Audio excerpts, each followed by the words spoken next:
Sup, freaks? This was brought to you by River. River's a Bitcoin company built by Bitcoiners for Bitcoiners the right way. There's no trusted third parties. They build all their infrastructure. They have free DCA because they know it's the best way to buy Bitcoin. So if you want to buy Bitcoin, you want to mine Bitcoin, you want to send Bitcoin over the Lightning Network, you want to plug into their Lightning Network API. If you're a developer, they're building all these tools for you. They also encourage self-custody. Again, they're Bitcoiners. They want to provide an on-ramp for you and then teach you and encourage you to take control of your own Bitcoin. And they're doing this. It's a beautiful company. If you do hold Bitcoin on the exchange, you can know for sure, since they don't rely on any third parties, they don't lend your Bitcoin out, they don't speculate with your Bitcoin. Your Bitcoin is held in a multi-sig wallet with 100% reserves. Okay?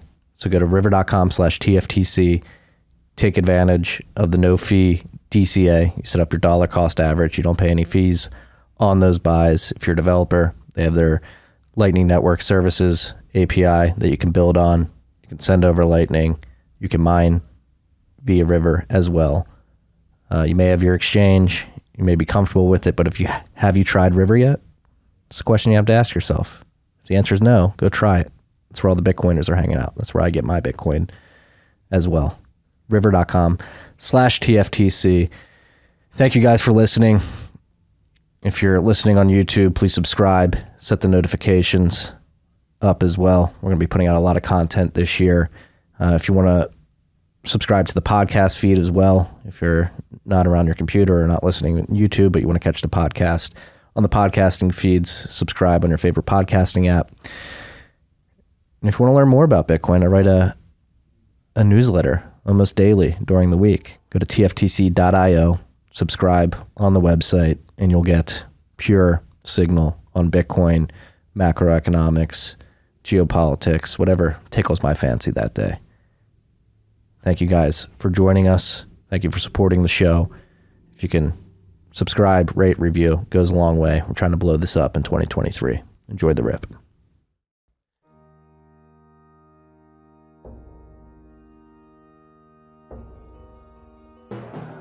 You've had a dynamic where money's become freer than free.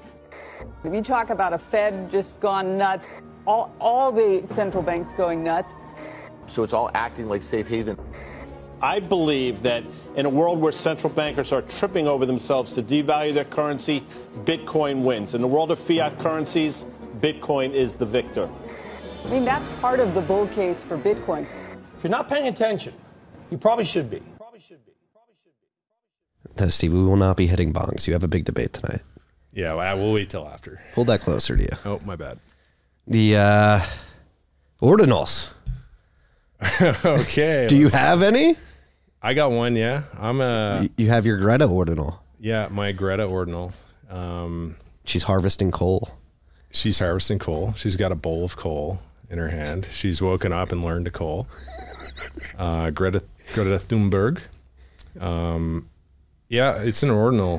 When that scene sort of warped onto the stage in January, I got a buddy to inscribe her.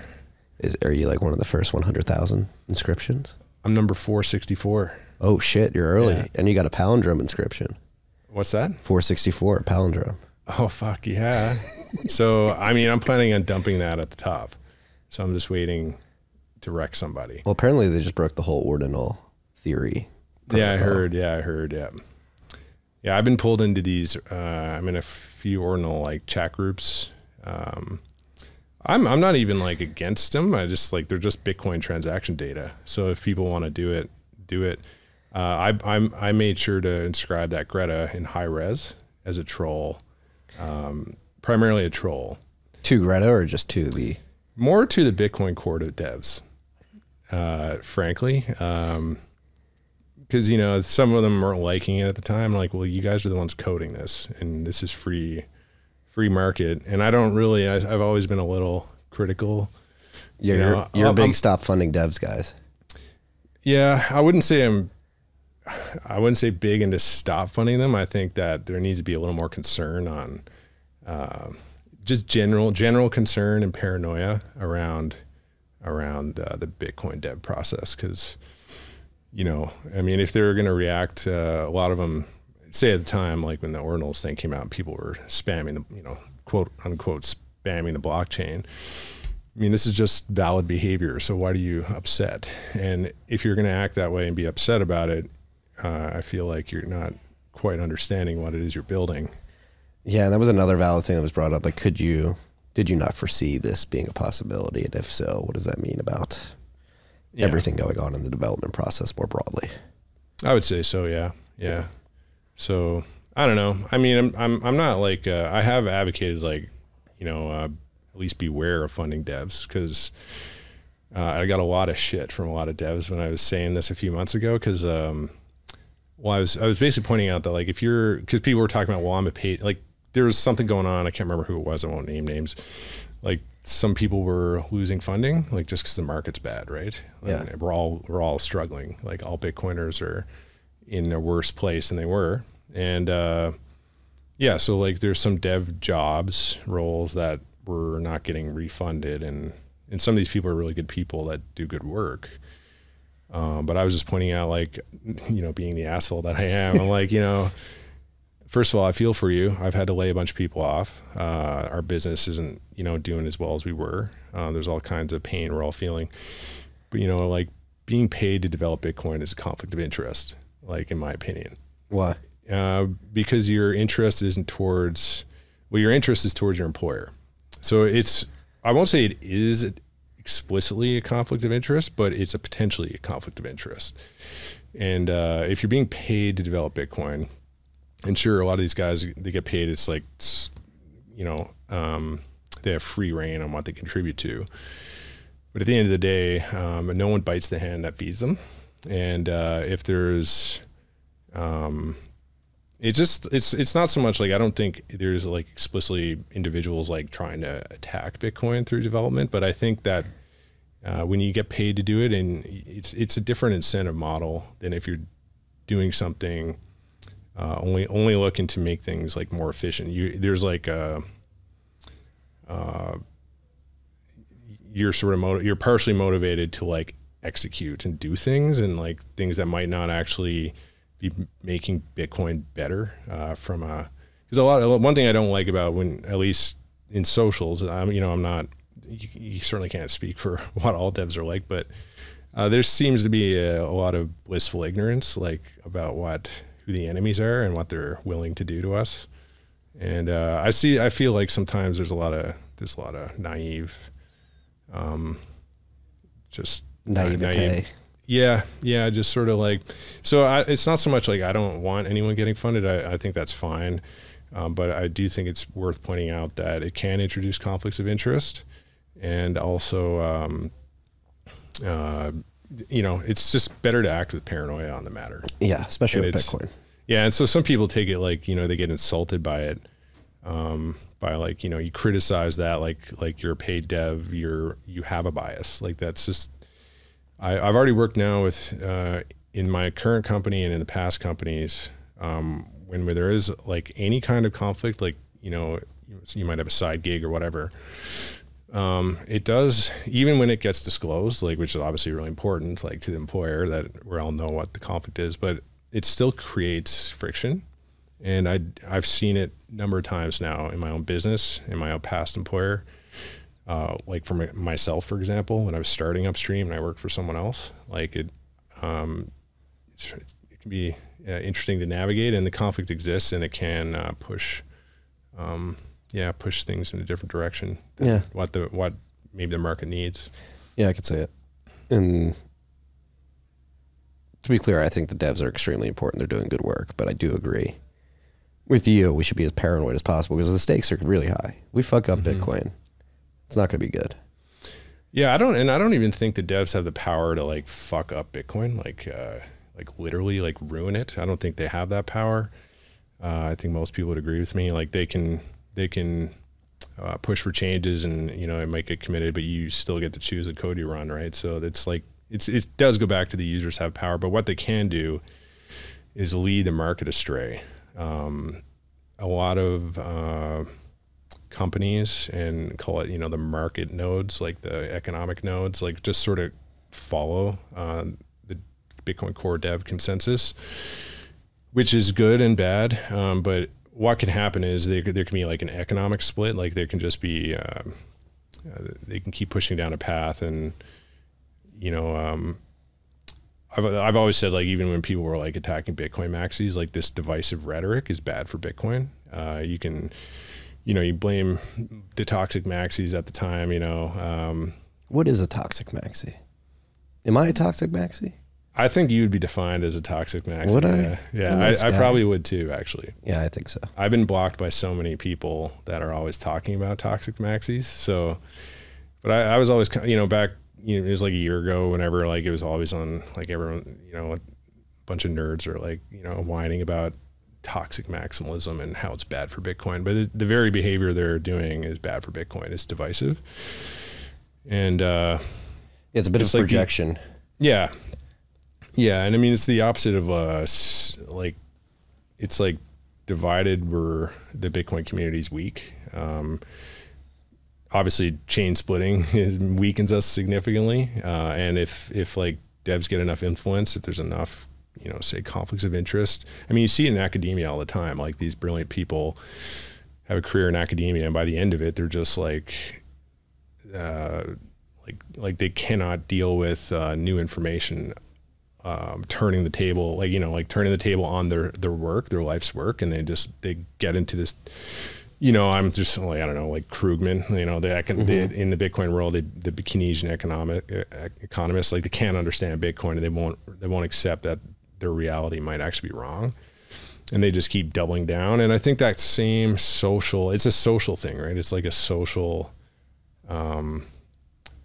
pressure. It's a social, like it's a human thing, and I think like there's no one working on Bitcoin Core that's immune to it. And the more momentum it gains, where, the say Bitcoin Core contributors, like sort of the social side of things, like that's where there's social issues that can happen.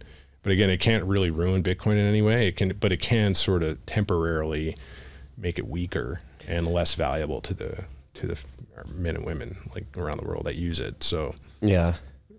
Like the Krugman analog is like the Udis, Eric Walls, Nick Carter's in Bitcoin, and they just get butthurt because people don't view this thing the same way they do, and just say, "Hey, I think what you're doing is stupid. Like, I'm not going to try and validate it just because you want me to." Yeah, I mean, those guys are all hypocrites from what I've seen. But yeah, they're part of like, they're like. I mean, I don't think. I mean, yeah, like there's. We don't have to talk about personally, but it's. Yeah, there's just a lot of people I think just ignore that, like, 'cause, there does seem to be more of a, I don't know if you want to say like coordinated, but like there's more tougher things sort of regulatory wise, like coming out, especially on like financial services side of Bitcoin, and of course the altcoins, like the shit coins, but we're going to see more tougher mining regs, right? Like we're sort of already seeing all that stuff sort of happen, and it's all going to happen. It's like nothing's going to stop it anyway. But like when it's happening, like a lot of people I think are just ignorant to the fact that they think like, these things, they can stop it, like which they can't really. And then they, you might be able to delay it, I guess. But, like the divisive rhetoric is sort of just terrible. Like if, no matter how that might, come out, like it could be the toxic maxis being divisive, or it could be the people attacking different factions. Maxis. Yeah, I mean, it's just like Bitcoin gains its power through its network effect and people syncing together, right? Synchronization. So divisive rhetoric from in any way is a negative on the network, right? So and the value of the network. Yeah, completely agree. That's why I try to like stay away from those fights. Like the toxic maxi stuff, I used to push back, and I'm like, I just don't care. Like, for a while, it got pissed me off because it's like, man, like what are you talking about? And a lot of it was just nonsense and hypocritical. But yeah, it just gets old. And I mean, all this stuff's going to happen no matter what. Like it's just human beings being human. But there is a bigger Bitcoin's sort of like going into this. I like using the phrase like it's out of its sort of like infancy, like it's out of its honeymoon period where everything is good. It's technically a teenager now. Yeah, it is a teenager, and now it's like it's really only starting to shake the fabric of fiat society. Like it's starting to, reverberate like to, like if Bitcoin keeps going up in value, it's seriously going to cause major problems in the financial system. And the more people that decide to just park some money in Bitcoin for a while, as that effect is continuing to grow, it's just going to compound things, and it's going to incite, it's going to inflame the regulators and the fiat maxis, the anti-Bitcoiners, to like hurry up and beat up on Bitcoin and censor people that use it and make examples of people. Yeah. And I think we are seeing the signs of that now. And so I think we're going into this phase of Bitcoin becoming more mature and being what it is, like what it really is, which is it's a tool that, it's sort of like, it's a tool to escape fiat slavery, right? To like, and in the eyes of the law, that's could be against the law, like, off the table trade, like not trading through the banking system. Yeah, we're all going to be terrorists soon. Yeah, could be. Seriously. Yeah. No, this is something I've been writing and talking about. Like seems like the then they fight you stage is upon us, whether it be Elizabeth Warren and her bullshit about the environment, and now it's becoming clear that Russia is probably mining Bitcoin. I don't know if you've heard this, but I tweeted out yesterday, a bunch of people were like, source, but it was like the manufacturers, at least one of them, I won't name which one, has more sales volume in Russia than the US right now with their ASICs. And the source is brokers. If you're in the mining industry, you talk to a lot of brokers, you get pricing on ASICs, and you talk to them and say, hey, what are you seeing out there? Yeah. Some of these brokers have loose lips. They're like, yeah, we're selling a lot more product in Russia right now than the US. Yeah. And that rumor's been going around for a while too. And if you look at the hash rate growth over the last 3 months, it would make some sense. Yeah. And I mean, I remember I got a lot of comments on a tweet I made when the Nord Stream pipeline went down, like got blown up, apparently by the U.S. government, I guess. Like, it's funny because I don't know, like I haven't looked into it. It sounds like that was made a fact by that journalist or whatever. Yeah, what's his Seymour name? Hersh. Seymour Hersh. No, I other than like reading the headline and skimming it, that's all I got into. So I don't know exactly what happened there. But I mean, when that happened, regardless of why it happened, it doesn't matter. What did they do to Russia? They just stranded a lot of their gas.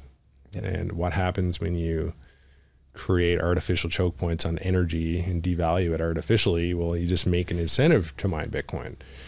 So you presumably, like, Russian gas prices domestically would drop with that oversupply. They don't have that sales point, at least until it gets repaired.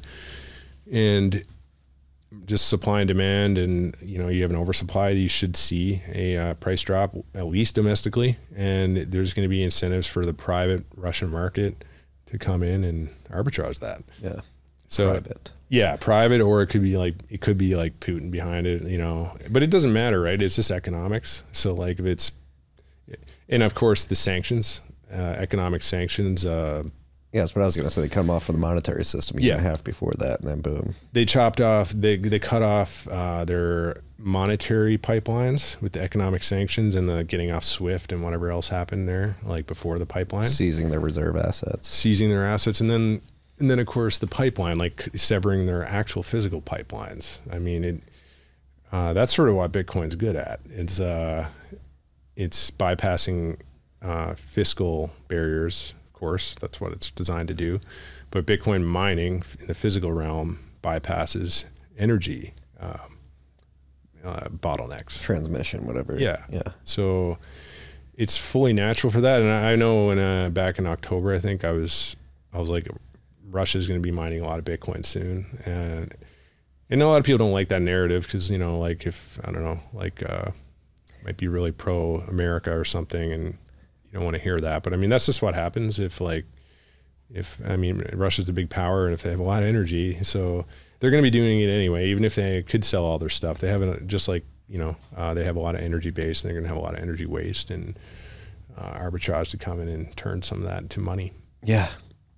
No, it is scary. There's a lot of Bitcoiners like, stop saying that. Like, we don't want Russia to be mining Bitcoin. The government here is going to say like Bitcoin sanctioned now, but it's happening. You have to come to grips with the fact that it's happening. It's a good thing that's happening. Hash rate's decentralizing. Geographically, Bitcoin works. It's a validation of the protocol actually doing what we believe it can do. Like Russia, whether it's trying to monetize their stranded gas assets or route around the financial sanctions that have been thrust on them, or a combination of both, like that is a validation of Bitcoin working. And then the onus is on us not to be like, oh, don't pump this Russia narrative because they're going to like bring the hammer down here. Yeah. It's like, no, Russia's using it, and we really have to engender a sense of urgency in the people who want to kill Bitcoin here. Like, if you fuck this up now, they're going to have such an advantage over the next decade that you're really going to set us back.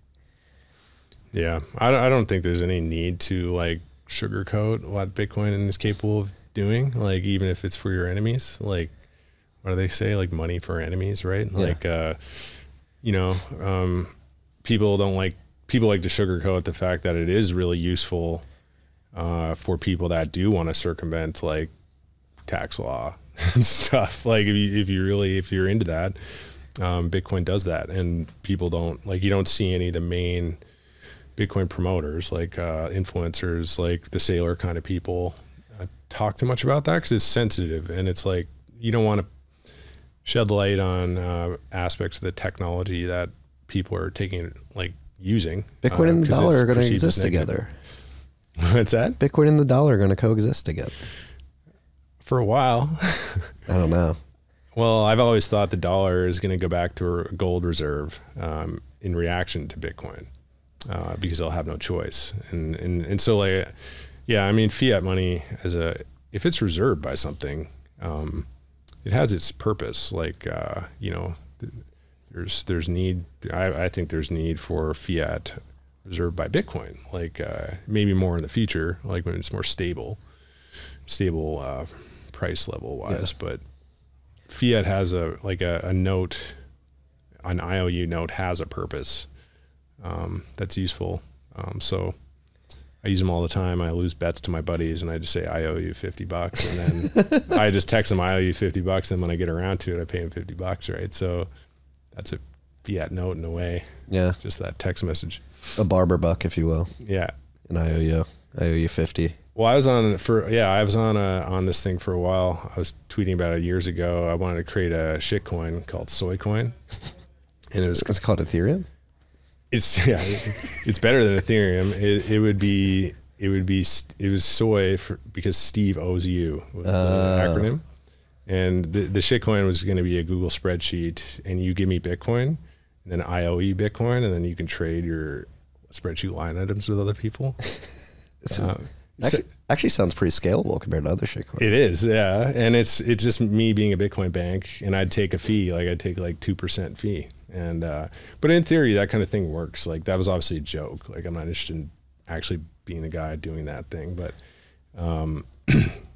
in theory, that kind of thing does work. That's what banking is. Yeah, it's like, hold my gold, I'll save it, I'll keep it safe, and I'm going to hire the men with guns.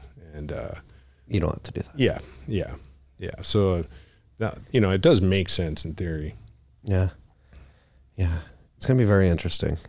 I mean, we're here. You're here for a debate tonight with Jesse Pelton about the most sustainable way to mine Bitcoin. Is it hydrocarbons or not? Wind and solar. But again, I want to jump into like mining more generally. Obviously, we have a lot of stuff going on in the States. Elizabeth Warren and others saying it's bad for the environment. We need to stop it. State laws here in Texas. Legislators got some bills on the floor that would not be good for. Is that going to go through? I've been seeing people tweet about it, but I don't know. I don't think it's going to go through. No. I think it passed the Senate. It's not going to pass the House, or vice versa. It doesn't look like it's going to go through. It's not like encouraging to see that type of thing get passed. Not in Texas, eh? Yeah, right. But this is something very interesting to talk about.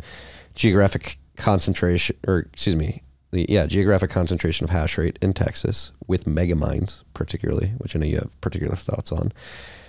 And then the centralization of mining pools. Like, what are your views on the state of geographic centralization, concentration of hash rate here in the United States, particularly Texas, and then what we're seeing on at the mining pool level as well? Because mining pools are arguably the biggest attack vector, and then after them, probably like the mega mines. They're just huge targets.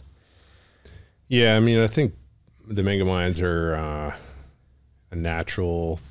It's natural for Bitcoin mining to have gone, this route of a lot of massive mining operations. It's for not that it's easy to do, to execute. It is for people that have a lot of fiat to invest and that want a vehicle. Maybe they're actually Bitcoiners. A lot of them, I think, are just, fiat maxis that just want to put their money somewhere, and going this big mega mining route makes a lot of sense. It's sort of it's a really easy way to scale capital. Yeah. With a predictable, pretty much linear, return on investment as you scale it, which very few industries offer. Texas is an amazing place for it. Pro-business, big energy availability, a lot of wasted resources in West Texas wind that need to go somewhere, stuff like that. A lot of flaring, right? And a lot of associated natural gas that has had for quite a long time now, just because of the shale, call it the shale revolution, like the new tech in oil field has seen low gas prices. So Texas is a great place for all this. And you got reliable coal too. Reliable coal. Yeah. A lot of good coal. And I think I'm not an expert. I've done a little bit of work with my clients, learning through my clients. Like, I've never really approached a utility and tried to get a deal done, or I've never looked for on-grid projects. But I mean, Texas seems like it's of all the different utility jurisdictions across the U.S., like those groupings, I forget what they're called. Texas is a good one. Like, there's a lot of private power generation, and so I think Texas has got a good future in, the power plants themselves mining Bitcoin, which is sort of what I've always advocated for. I think the generators should be mining Bitcoin. It makes the most sense because it's physically capable of just being at the generator. Why would you go downstream? Right. Which, you said that maybe, or you sort of alluded to that. I have opinions on mega mining, which more so relate to that. I think they're like a symptom of this early phase of Bitcoin, in like industrial Bitcoin mining maturity, and that I think they're going to keep moving upstream, towards the power plants, over time. Hence the name of your company. Yeah, pretty much. Upstream oil and gas, upstream data. But yeah, the mining moving upstream is a big thing that we're trying to invest in our products. Like, I don't know, it's already happening, but we want to be prepared and have the product suite for them. I'm finally doing a bigger load center, like a 2 megawatt version. And that version is for mega miners. So I mean, my company's never really gone after them, in terms of a supplier, we want your business. But personally, that's something I'm switching to within my company, is starting to talk to these big companies and saying let's try one of our products. I think it'll outperform the other stuff you're using. And generally speaking, I think we're going to see more power plants do it. Even wind, behind the meter wind, which people are doing projects there, but I'm more interested personally in behind the meter thermal, coal, natural gas, and nuclear. But anywhere it is, it doesn't, I'm really agnostic. If my product works and it's going to make you money, I'm happy to, I want that job. I want to work with that, power producer. I mean, we had some cool installations of our little black boxes on solar farms and greenhouses and stuff. So, you know, we support our customers wherever they are, even though I might troll online. You gotta get April Fool's joke. As I'll be trolling in this debate later about my thoughts on wind and solar and the like. So yeah, and we'll get to your pitch on coal. But speaking of coal, too, Will Cole, yeah, COLE.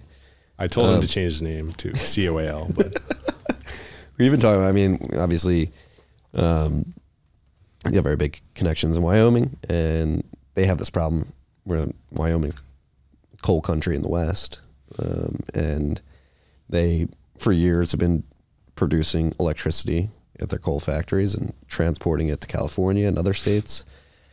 California since said, hey, we don't want your electricity produced by coal. We're going to shut that down, allow the rolling brownouts to happen over here. Yeah. But we're not going to take it. But it has created...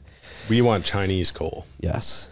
In the form of solar panels. Yeah. Kohler panels. Absolutely. Yeah. But in Wyoming, you have all this stranded coal power plants that don't have end customers in California anymore. Mm-hmm. And they're like, what do we do? Oh, just mine Bitcoin. Yeah. I mean, coal is cheap.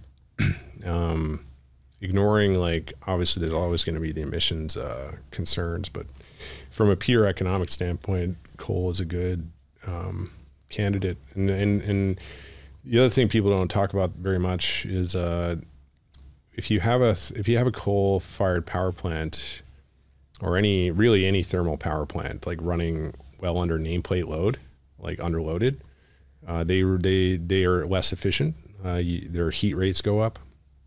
So in the example of a coal plant, if you're running it at, I don't know, 50%, you end up burning more coal per kilowatt hour. So by having a Bitcoin mine co-located there, like ideally the coal plant owner owns the Bitcoin mine and is self-mining to maintain a load balance on his plant, which is sort of what we do already at a micro level with oil companies, right? We sell generators with Bitcoin mines, and they manage their load on their generator all the time, and the mining load will switch on or off or overclock, underclock based on what they need to sell power, or not sell power in their case, like to use power for their well site. Because their well site might demand more power, or it might have less fuel supply, and so the Bitcoin mining load will shed or ramp up in response to that. And that's what power plants should be doing. And I think for a lot of them, it's still a bit of voodoo magic, this Bitcoin thing. But there's enough third parties now that are willing to put their capital, risk it, and do some kind of revenue capital risk allocation split. Yeah. Which is sort of what my company, like, I want to push into in terms of working with these groups to supply them what they need, because our systems already do all of this. And so you just transform the power to the operating voltage, put it at the coal plant, like literally right next door. In the parking lot. Yeah. Yeah. Wherever you want. Yeah. And just you have a base load all the time. And you're always going to want to sell power to the grid, because the grid should, in theory, in a free market, demand more for the power than a Bitcoin miner will. So you'll always sell what you have that the grid wants, and the rest just send it to a Bitcoin mine. Keep your heat rates optimal. Keep your coal consumption rate per kilowatt hour optimal. Coal, or, if you're natural gas or whatever, any thermal power plant. So yeah, I think that's going to be huge. Like, that's going to be a huge part of the American mining experience over the next decade. Yeah. And it's been a couple of years since you were on. It was during lockdowns. I was still in Jersey. What has the appetite for Bitcoin mining across the energy sector been, whether it be at the power facility or upstream oil and gas? What are you seeing right now? More people getting it intuitively, obviously. Upstream flare gas mining, Godfather flare gas mining sitting right here. That became a big meme like 2020, 2021. Died down a bit. Crusoe's been in the news recently. Like, from your perspective, are more of these producers starting to get it, or we still have some education to do? I think most of them get it. Yeah. Like, our struggle, like, we don't, like, my company, for example, we don't, like, go finance everything and give them a silver platter, because I know the numbers, and it doesn't scale well. Because most of these guys that do that, like Crusoe and others, They'll put all the capital into the deployment, or just about all of it. And there might be some risk share on like operating or installation or whatever. And then they'll pay them for gas that's being burned. It's worthless gas, right? So our business model is we only work with companies that take risk. So they have to either supply their own or buy our generators, and then we'll work with them. Like we'll give them the rest of the equipment and do some kind of, it could be done in a million different ways, but effectively some revenue split. Yeah, I'm a very happy customer myself. Yeah. You've got good engines, sir. They're only getting better. I mean, since the last time I was on this, like, I don't know what date that was, but it was probably sometime in the bull market-ish, but COVID. Like, our company's changed a lot. Like, struggle I had with our company is, like, when you start out and we never started, like, well-funded. Like, I basically built it from my piggy bank and just slowly and surely sold stuff and grew it. And so we never really had the ability, or didn't go leverage so that I could just go do things like to go fix some issues I'd like to fix. Like, for example, one of the biggest issues I've had and resolved is the supply. Like, I had a subcontractor for engines, and that's when you get an engine that's like rebuilt from them and then it doesn't work, like, or it'll work, but like it has a premature failure, like heads burn out. Maybe there's an oil leak, something like on the rear seal, or, whatever.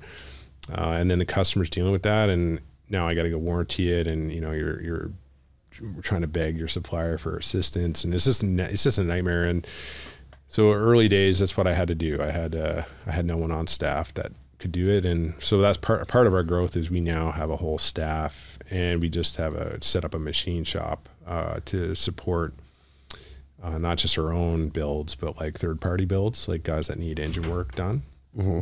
So we're I'm building an oil field service business around power generation, and obviously for us, Upstream data, like focus on Bitcoin mining, but we also will do the peripheral stuff as well. So we have a broad business, like in oil field and in Bitcoin mining, and for grid, we manufacture for grid-based Bitcoin mines and stuff. So yeah, I mean, there's been a lot of changes in our product and our staff and our company size and our facilities. Like, it's been a crazy couple of years.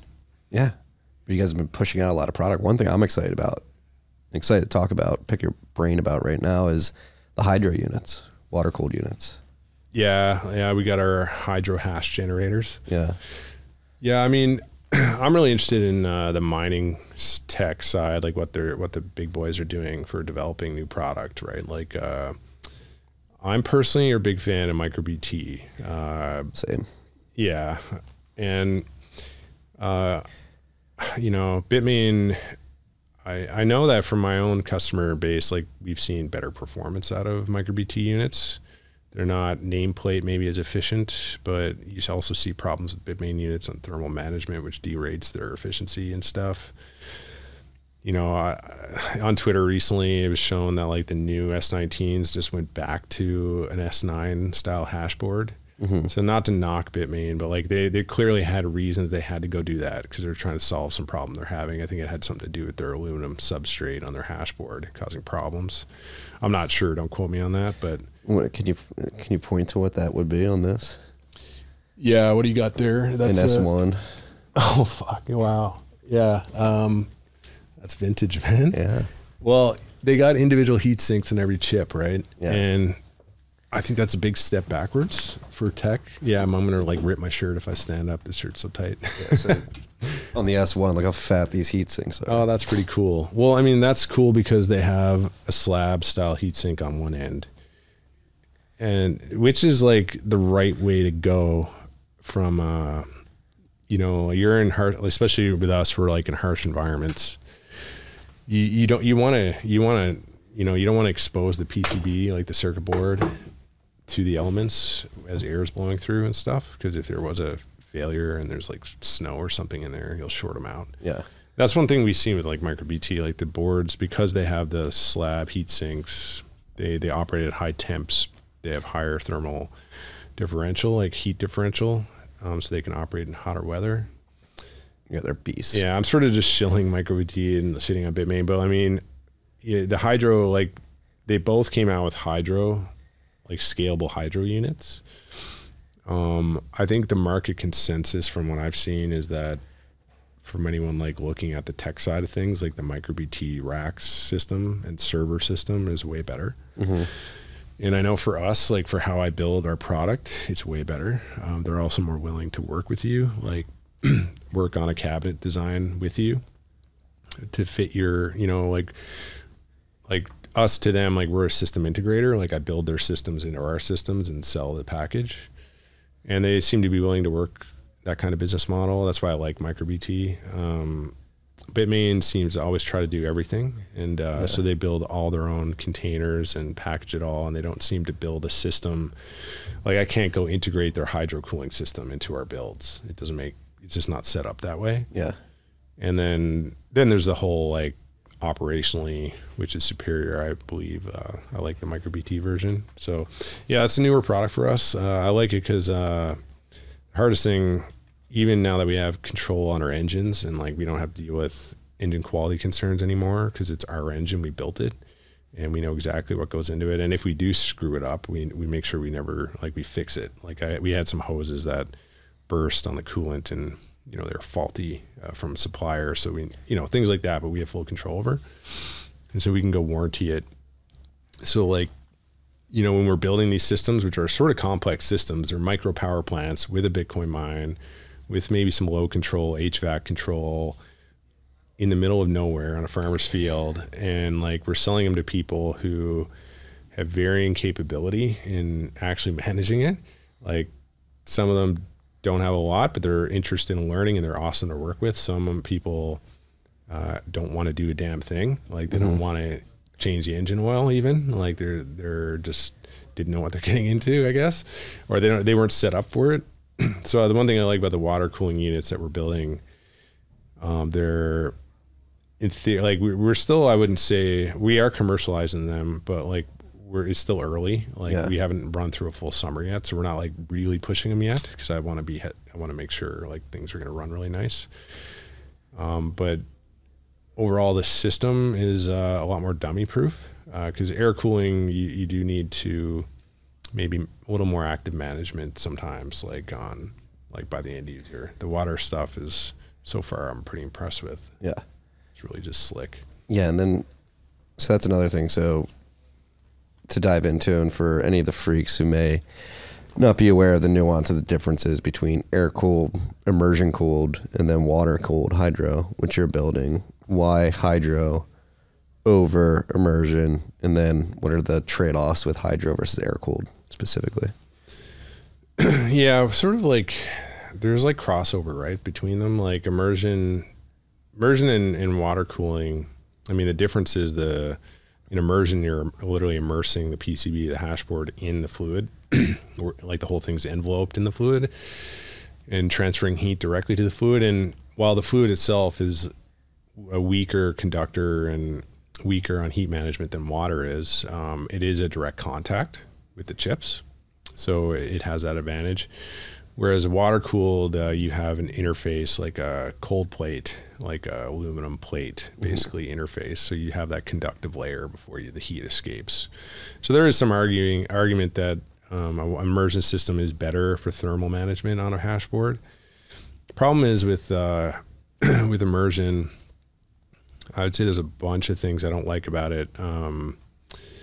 Sort of like one simple one is like when you're building mobile modular systems that you can, our stuff is designed like all the same parts. Basically it repeats. I can build like the smallest unit, you know, we can build like 90 kilowatt up to like 2 megawatts. And I'm using all the same components. I just keep building modularly.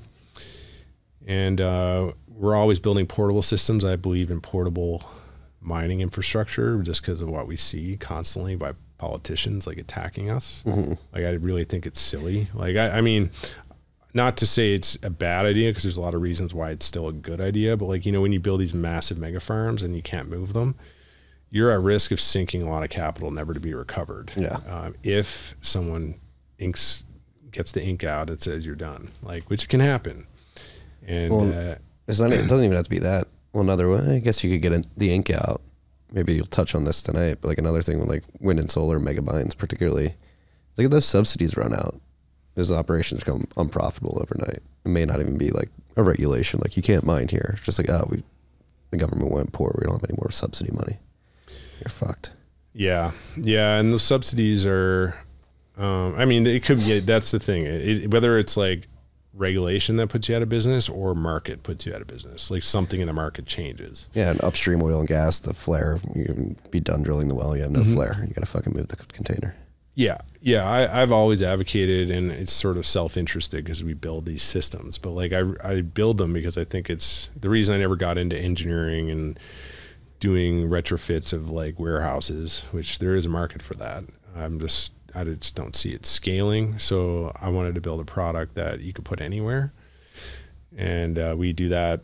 I think we do that really well because we have all kinds of products that go at every level of Bitcoin mining, like even the little ones, like our 12 miner black box, like it's a little 8-foot box that you can just sit in your yard and not cut apart your walls you're building, right? Like there's little things like that. We're trying to go after every aspect of the Bitcoin market. But yeah, I've always advocated for portable because, you know, I just am ultra paranoid on what the politicians are going to do. And then, of course, there's also the market. You can't control the market and the prices might fall out. All of a sudden, you've invested, you know, X% of your capital on your project into your brick and mortar facility, which is now, you know, a warehouse. Like it's good for nothing. Whereas at least when you invest in portable infrastructure, like the container side of things, like our load centers, like they can be, you know, you can just liquidate them. Like even if you take a loss, like off nominal purchase price, like it's not hard to do. So yeah, I mean, that's like back to the immersion though, like the moving things around with these bathtubs, like these bathtubs of fluid, it's not like it's rocket science, but it's just like a pain in the ass. And if you have a spill, it doesn't matter if it's like, if it's, you know, it's MSDS sheet, like if it's like not a toxic fluid, if you spill that on an oil well in Canada at any big oil company, it doesn't matter what it is, it's a reportable spill and the CEO hears about it. So like, you know, it's just one of those things like I like the hydro tech because it's isolated. It's just distilled water. It's a closed loop and closed. You could spill the whole damn thing, and really, it's no big deal if the whole damn thing leaks. Closed loop system. It's pretty slick setup. Everything about it makes sense to me, and I don't think. While immersion has certain advantages, I don't think it overcomes its disadvantages relative to what, you know, water can do for you in the same situation. Like even the heat, a lot of the people that do it like the overclocking aspect, which maybe immersion's best at because it arguably has the best thermal management, but overclocking is sort of a bull market activity, first of all. It's not like it's not a long-term activity. You don't run things inefficiently. You do it at peak efficiency, which is not overclocking.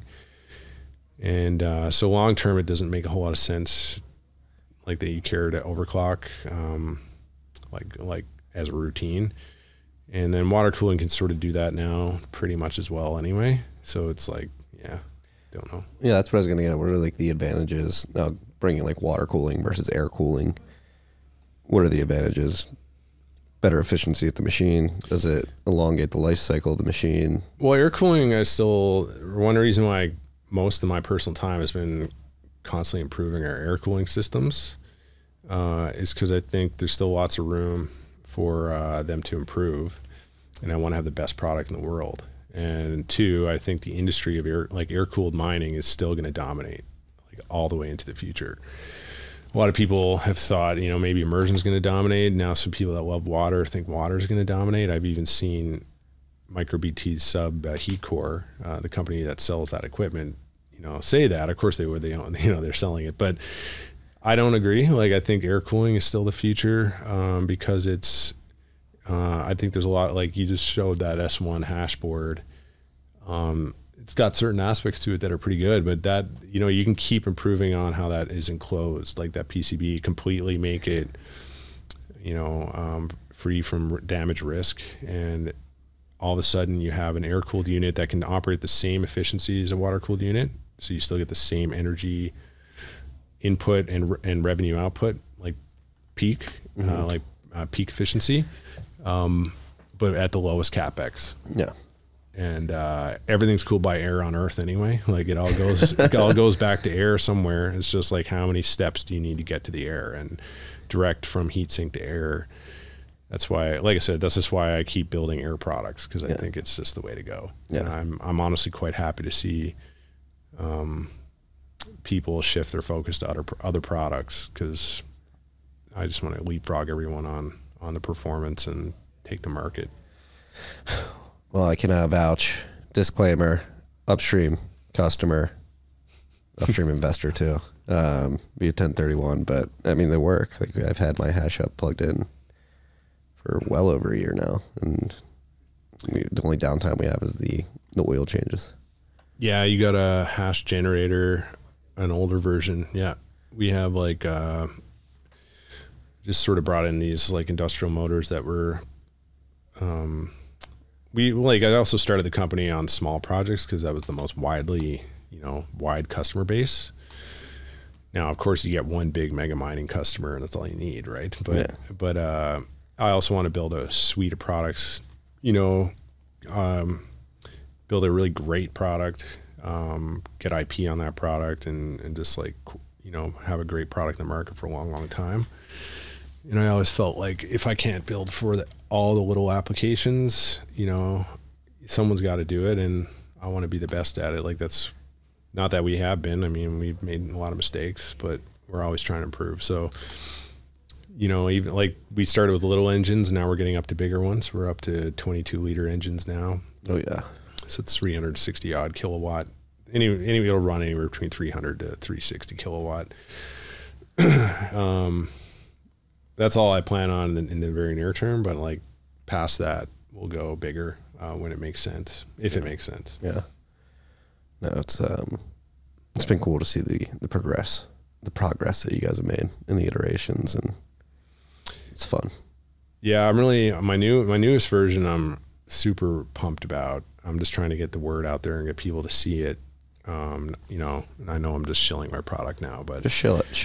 It's badass. Like, I don't know what I was thinking. Like, cause I'm the principal designer. I come up with the main concepts and I work with my team on it. Like, I'm not, saying it's all me, but I'm the most motivated. So I'm always thinking about improving it. And I just sort of realized one day, I'm like, why am I building, buildings in a 8-foot footprint, like container sort of style?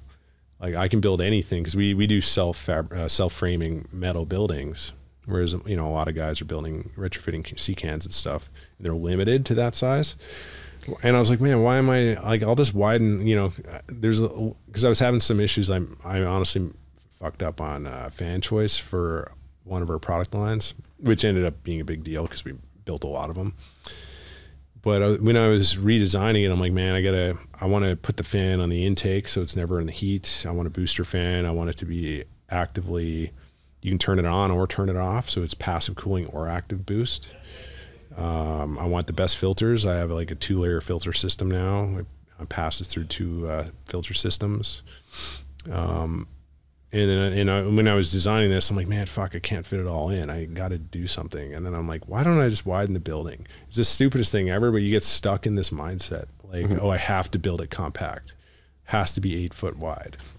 I'm like, for shipping, right? And for other reasons. And I'm like, man, what am I doing? Like, it's good. It's good. I'm happy I have some really good guys on my team too that are like, why are you doing this like this way? Like they hated working on it. It's too narrow and stuff. And I'm like, I don't know. Why are we doing this? Like, no, let's make that better.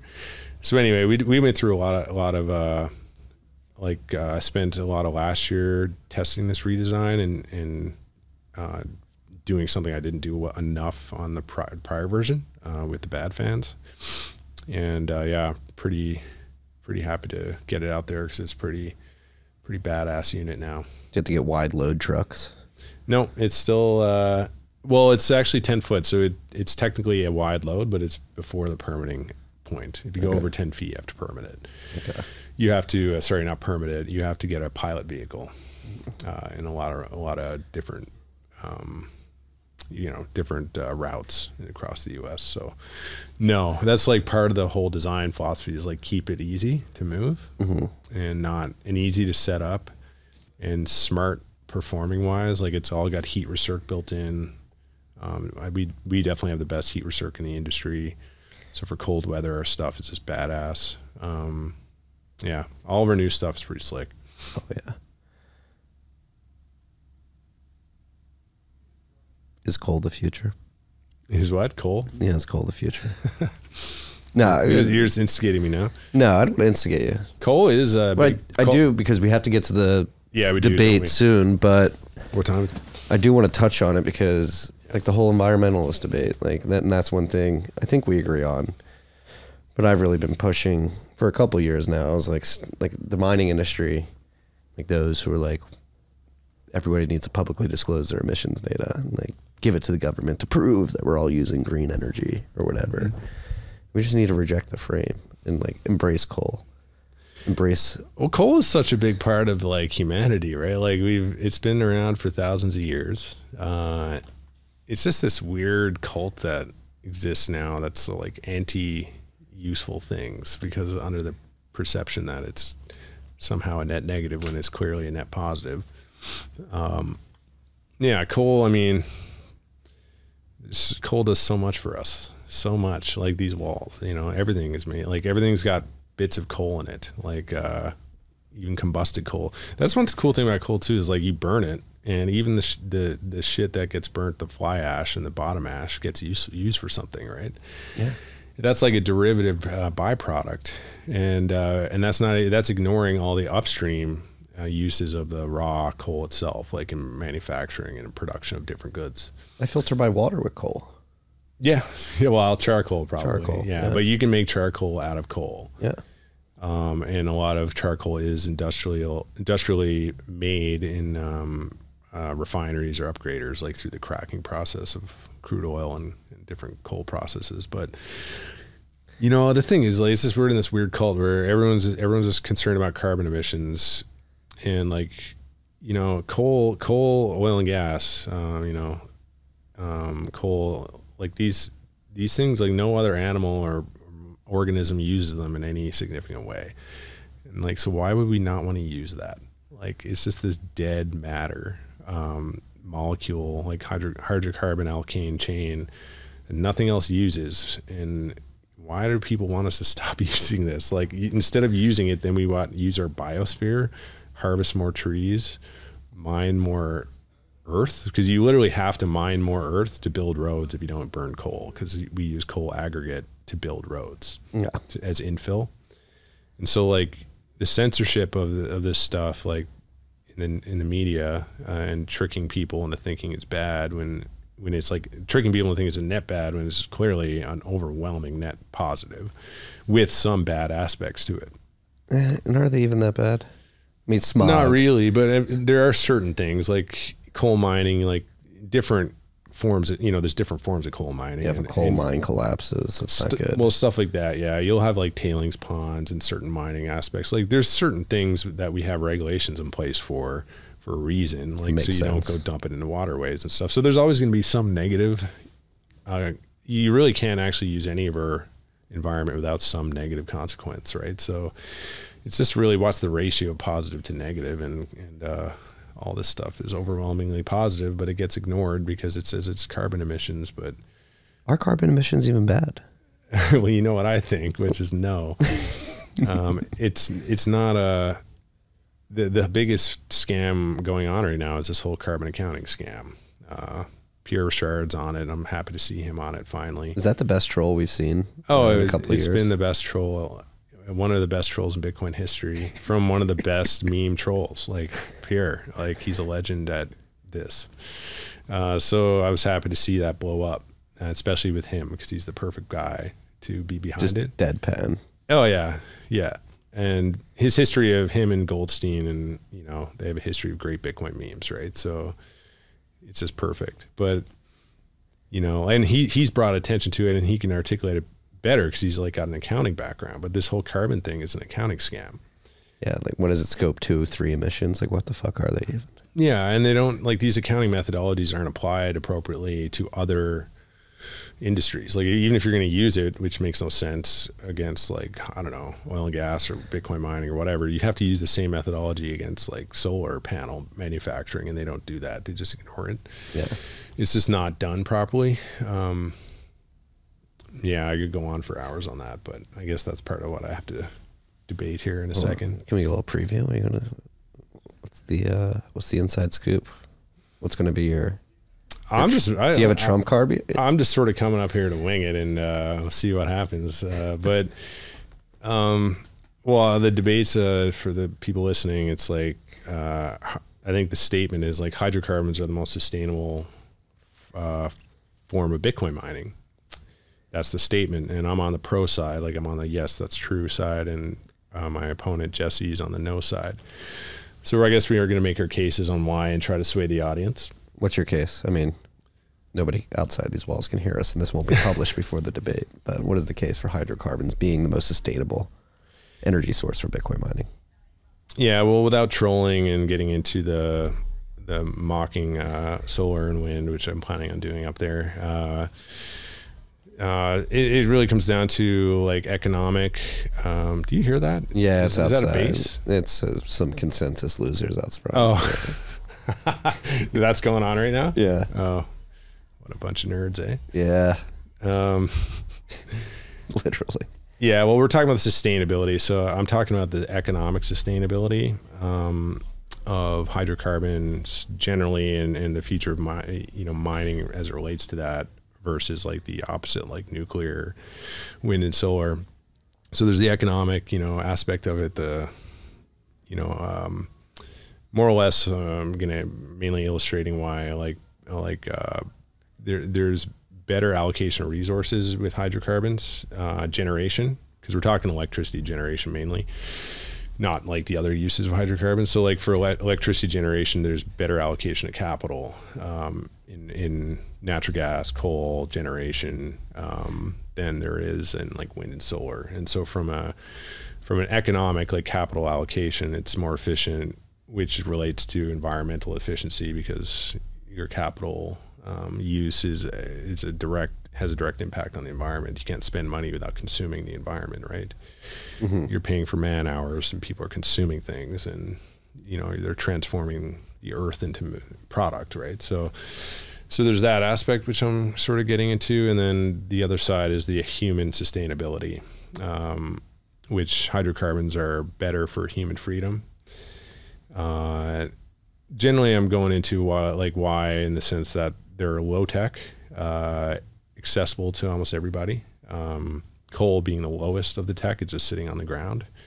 And it's been used already for humans for thousands of years. It's accessible to people. It's like low on the technology stack. So like it's any country can like build coal power plants or has the means to do it in a reasonable fashion. And other things to produce oil and gas if they have oil and gas, but even for countries that have nothing to generate reliable power off coal, they have the capability to do that. It's not a high tech, and it's also harder to censor. Whereas like nuclear is extremely easy to censor for the government, because it's so high up the tech stack to build a nuclear reactor. So it's not like you can't just go start up a nuclear.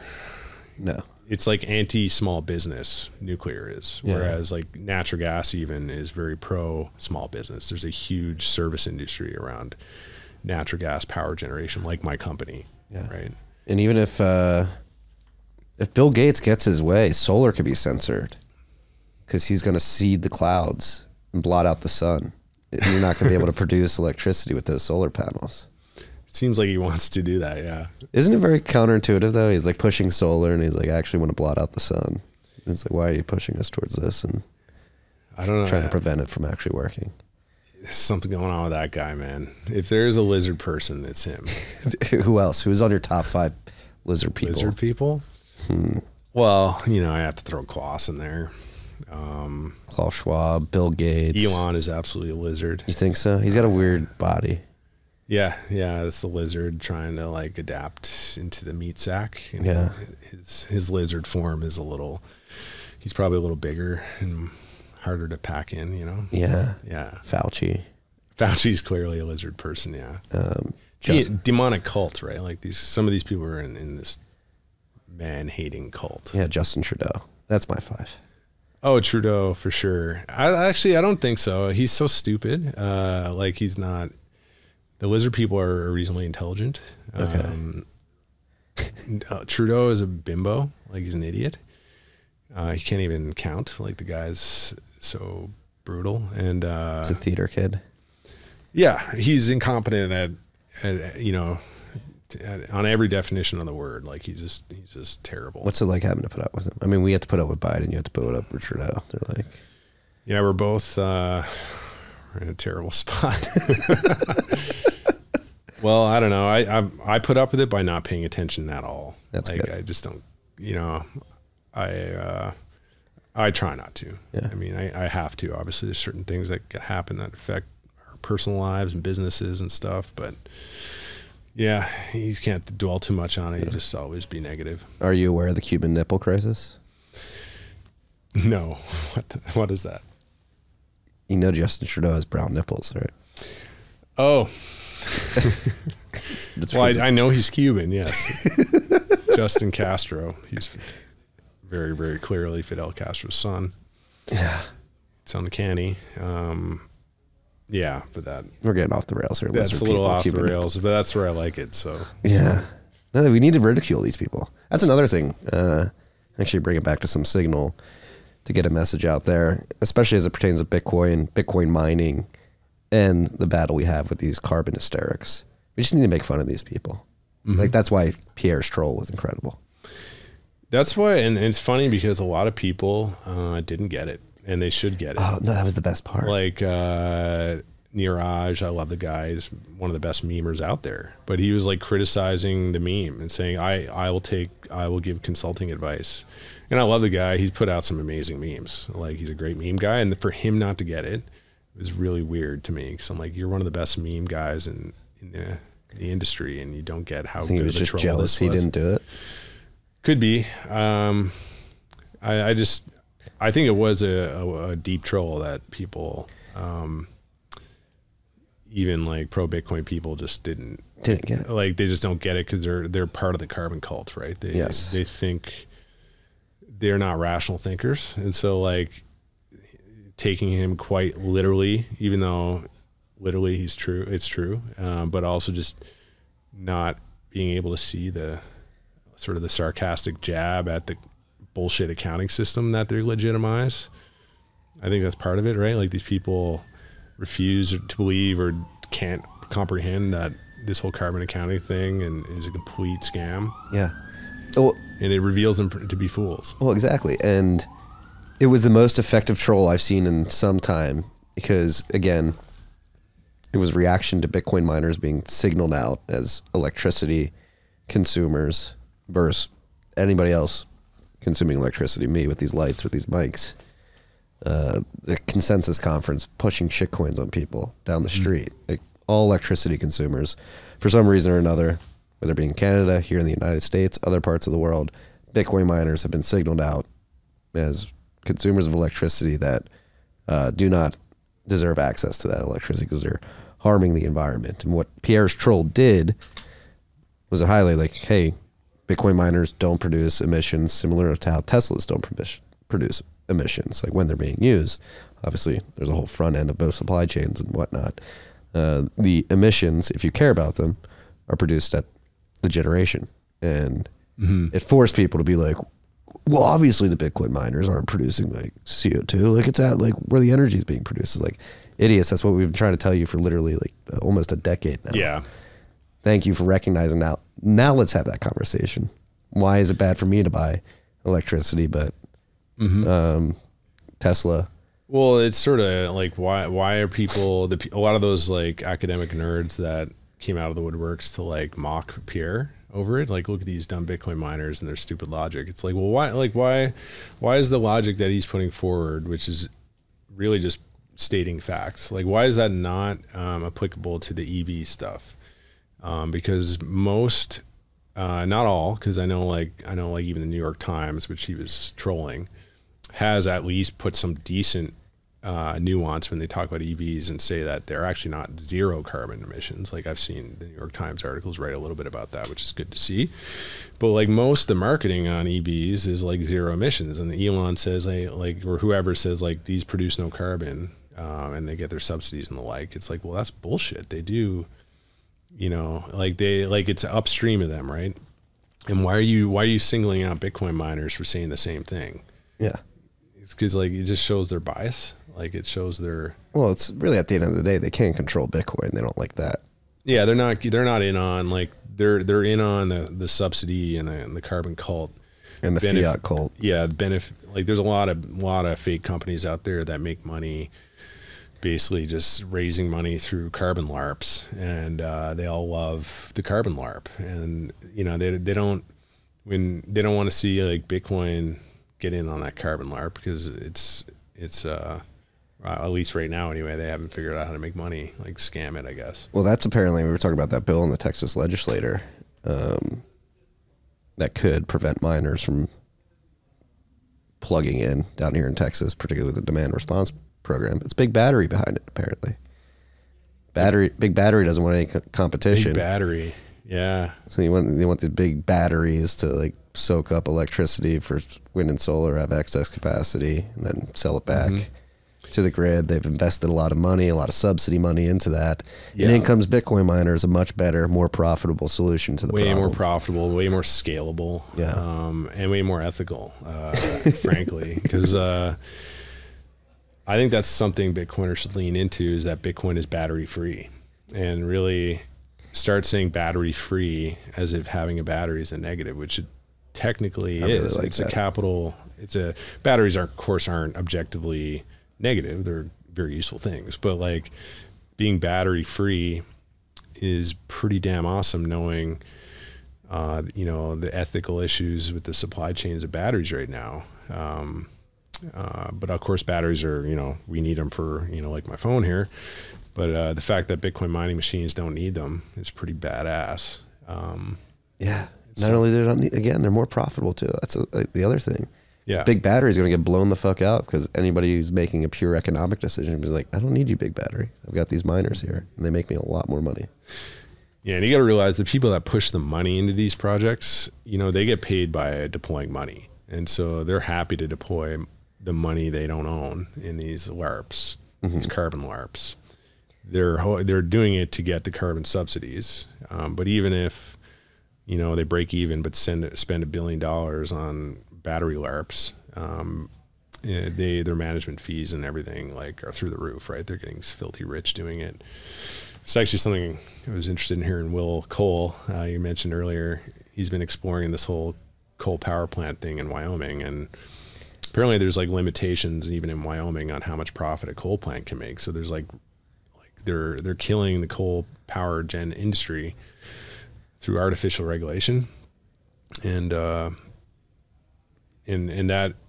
what he was explaining to me, which he would have to probably come on here and explain, because I'm trying to get more out of him. But he's basically saying like these companies, these finance, the people with the money, like, don't want to invest in upkeeping and building more coal, because they'd make more money, because they're limited on profits, right? So they make more money just deploying the capital elsewhere, and they're getting those carbon subsidies on top of that, and they're not limited on profit margin, because it's not treated the same by the utilities.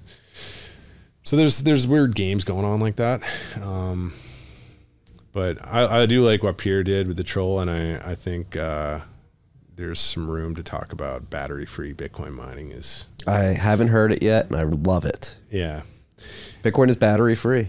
It's battery-free. And I mean, a battery, like, battery does cost. It costs a lot of resources to make. Like, it really does. It's a huge, even if you say it's a net benefit for the environment, it doesn't matter. It's one less major component, and Bitcoin mining doesn't need it.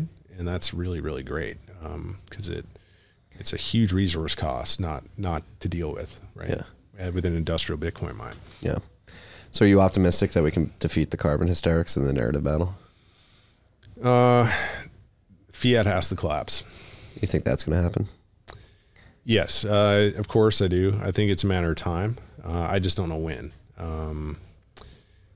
It could be sort of sooner than we think, and it's probably going to be one of those things we look back and we don't know exactly when. Like we're like, oh, it happened then. Yeah. But when it's happening, we're not really sure.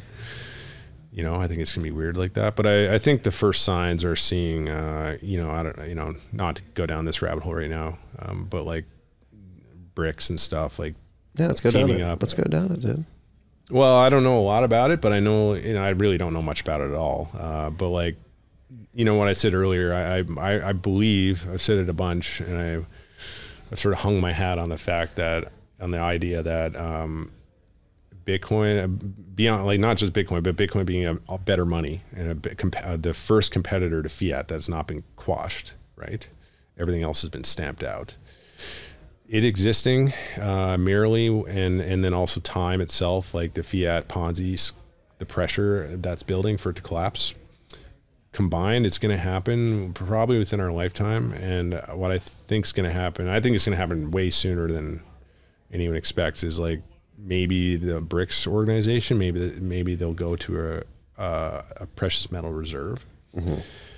Again, I'm predicting a precious metal reserve. I don't believe governments, like any of these big guys, are going to go with a Bitcoin reserve. I think they're going to start with a precious metal reserve, and Bitcoin's more of a money for the people.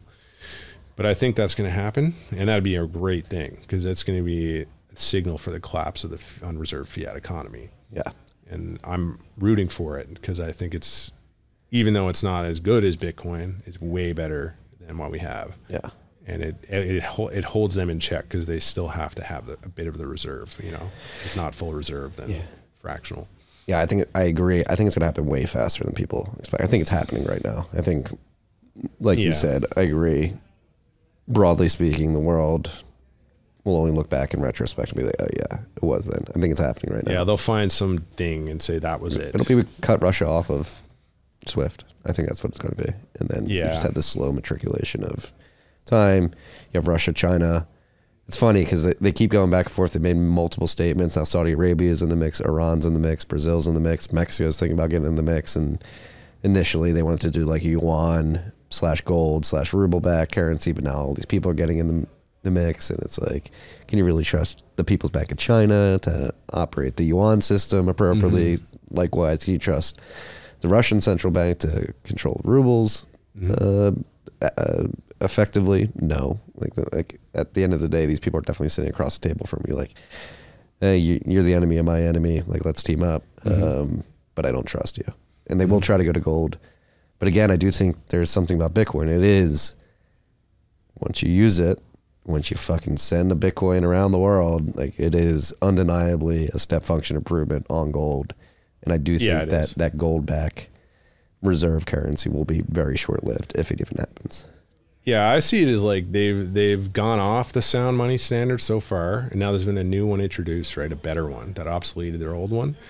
The first natural step in my head is they're gonna, as things get weird for them, they have to retreat back, and they'll go back a step towards some kind of precious metal reserve, just to try to be competitive and to, like, whether that's introducing a whole new currency that has a reserve or whatever, however it happens, I don't know.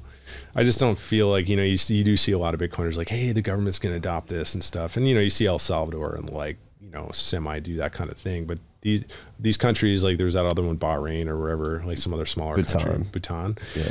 A lot of these countries, though, like, they don't control a money printer. Mm-hmm. And so it's not the same. Yeah. But when you see a major money printing machine say, oh yeah, we're done with this and we're going to go to Bitcoin standard, then I'll be okay. I'll be amazed. But if it happens, I think first they're going to get torn down by the mob, and then their new state, whatever it is after the revolution, is going to maybe then they'll adopt some kind of Bitcoin thing. But again, I think Bitcoin's more for people. Like, people will adopt it, like you have and I have and most of your listeners have, and we're just going to keep using it in parallel with other things. Like, I like gold. I do. I got into Bitcoin through gold. And got some 24 karat gold right here. I sympathize with Peter Schiff, you know, like I like the guy because he's just one of those guys stuck on his gold mantra, right? He can't get off it. He can't, like, it's his thing too, right? He's probably doing it for fun. Yeah. But, you know, guys, you know, people, I sympathize with the gold lovers because that's how I even got into this space. I was like, we need a gold standard is what I was thinking back then until I learned about the Bitcoin standard, right? Yeah. But I still buy a little bit of gold every year because it's I just think a good thing to stack. Like, Steve's a shitcoiner. I'm a shitcoiner. Yeah. It's not I would say it won't perform like Bitcoin will over the long term, but it's still a good thing. Yeah. Like I agree. I just look forward to one day giving it, you know, you treat it like a rainy day thing. Like I'm never selling it. I'm just stacking like one coin a year or something. I'm gonna give it to my kids. Like it's gonna be fun. Yeah. Little bit of gold when I agree. Their inheritance, right? Yeah, I agree. Yeah, I do agree too that Bitcoin is better if it's adopted by individuals like ourselves first. And I think we take the opportunity here before we wrap up. It's getting loud out there. Pre-debate vibes are rising right now. Steve came all the way from Canada, so I don't want to hog you in this studio all night. Hopefully I can put a coherent argument together. I'm like super run down from traveling, so we'll see. Well, I think it's going to be broadcasted, so I think you'll do a good job. Mm-hmm. What was I going to say? Oh yeah, let's just declare a Bitcoin standard. Like we're North American Bitcoin standard. We don't even need to wait for the politicians. Just like we're on a Bitcoin standard now. Like let's just do it. I agree. That's why I just don't. You don't see me out there, like me personally, like actively, you know, supporting, like, let's go talk to the politicians, like go do what you want. Like I'm already working on it. Like I'm already on the standard. Yeah. Me personally, I am, my company is. Like we trade in Bitcoin all the time. Trade goods, like not trading, like trade goods. Like we buy stuff with Bitcoin, we accept Bitcoin, and we manage Bitcoin and fiat treasuries. Like we're already there. Like there's nothing left to wait for, right? We just want more people to come so we get more trading partners. Yeah. And more network effects, so the value of our treasury goes up. That's really all I'm doing right now, is just waiting for that. Yeah, come join us. We do it here at TFTC too. We have a Bitcoin treasury. You guys are sending us sats. Say so the Bitcoin Commons, right? Like I said I want to pay for your food tonight. Like I'll sponsor it. Just let me shill my product when I'm, you know, here, right? And then like they sent me an invoice and it was fiat, and I was like, no, send me a Bitcoin invoice. Like, come on. But I mean, they do it. Of course, they accept Bitcoin. Yeah. But it's yeah.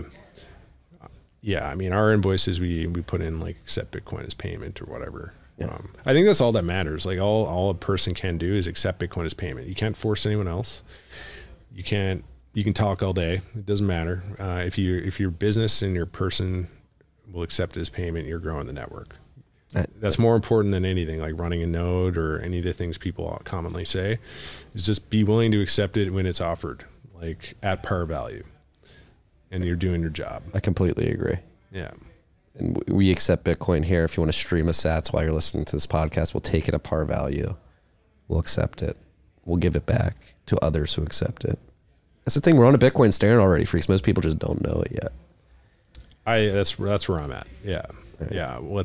We don't need to wait for the lobbyists to get Washington on board or the Ottawa and Canada on board. Like I couldn't care less. Yeah. Like, I'm just hoping they don't stop, like, you know, make it hard, because they can really make it hard for businesses to operate. Like say like you're not allowed, or tax it disproportionately or something, right? Like that can happen. That's the only thing I'm worried about, is like the regulators are going to just be mean to us. Don't be mean. Discriminatory towards us. You guys are all 6 inches away from the grave. Just go die and leave us alone, please. Die in peace. Is that too harsh to end it on? Go break a leg tonight. Thanks, man. Let's end it on that too. Okay. Die in peace. No, this has been awesome. This is the first time we've done this in person. Oh yeah, it is. Yeah, we'll do this more. You gotta go to Texas headquarters and come hang out in the Commons. Working on it, man. Okay. Working on it. All right. Anything you want to end? No, I'm good, man. All right. Let's go debate. Let's do it. Peace and love, freaks. Sticky.